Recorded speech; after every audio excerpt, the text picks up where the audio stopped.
इतर जी समस्या असो त्यावर ते तोडगा निघेल असं एकूण वाटतं तुम्हाला? नाही, एक बाब अशी आहे की सर्वसाधारण माणसाच्या अधिकाराला मर्यादा असतात. आमदार झाल्यानंतर त्याची गती थोडी वाढते. वनमंत्री नाही, कुठलाही मंत्री झाला तरी त्याची गती वाढते. शेवटी बाब अशी आहे की पंतप्रधान नरेंद्रजी मोदी यांना 2048 साल हा भारताला जगाच्या पाठीवर सर्वार्थानं संपन्नतेकडे नेण्याचा त्यांचा इरादा आहे. त्यांनी त्या अनुषंगानं ती साथ घातली, अतिशय भाऊक साथ घातली की एक पेड अपने माँ के नाम.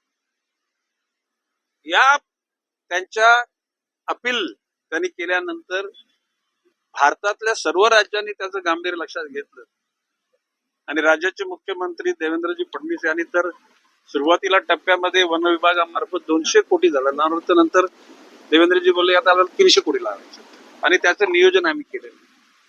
साधारणपणे 15-20 दिवसानंतर वन विभागाची वाटचाल एक पुस्तक माझ्या संकल्पनेमधून तयार झालेले, ते सर्व म्हणजे मुख्यमंत्री महोदय, दोन्ही उपमुख्यमंत्री महोदय, सगळे मंत्री मंडळाचे सदस्य, आमदार, माननीय खासदार, महापौर, ग्रामपंचायत नगराध्यक्ष, ग्रामपंचायत सरपंचापर्यंत आणि मला म्हणते ऑनलाईन तर ते ग्रामपंचायत सदस्यापर्यंत पोहोचलं पाहिजे. कारण आता हे ग्लोबल वॉर्मिंग हा शब्द अल्गोर तत्कालीन अमेरिकेचे उपाध्यक्ष यांनी 2000 साधारणपणे 10च्या सुमारास काढला होता. परंतु त्या कालखंडात उष्णता वाढते त्यांनी बोललो होते, त्याला हजारांपैकी एक माणसाला सुद्धा उष्णता वाढते काय हे समजत नव्हतं. परंतु आता अवेअरनेस, जागरूकता एवढी वाढली की प्रत्येकाला त्याची चिंता वाटायला लागली. संतोषजी दानवे आमचे आमदार यांनी वन भागातल्या काही झाडांची तोड झाली या अनुषंगाने प्रश्न विचारला. त्याच्यानंतर तो प्रश्न संपूर्ण सभागृहामध्ये गेला. तर त्यावेळेला त्यांना मी सांगितलं की 2004च्या सुमारामध्ये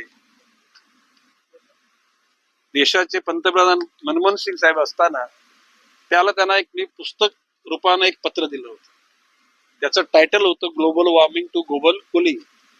म्हणजे वैश्विक ही जी उष्णता वाढते याच्यामुळे संतुलन पर्यावरणाचं बिघडलेलं आहे. आता ज्याला पालघर जिल्ह्यामध्ये 2दा ढगफुटी झाली 5 दिवसाच्या अंतरामध्ये, तर त्या लोकांनी मला सांगितलं की इथे पुढून डोंगरातून पाणी नाही आलं, अख्खा ढगच आमच्या गावावर कोसळलं. आणि हे जर थांबवायचं असेल तर सर्वांनी म्हणजे, आणि आज मला या गोष्टीचा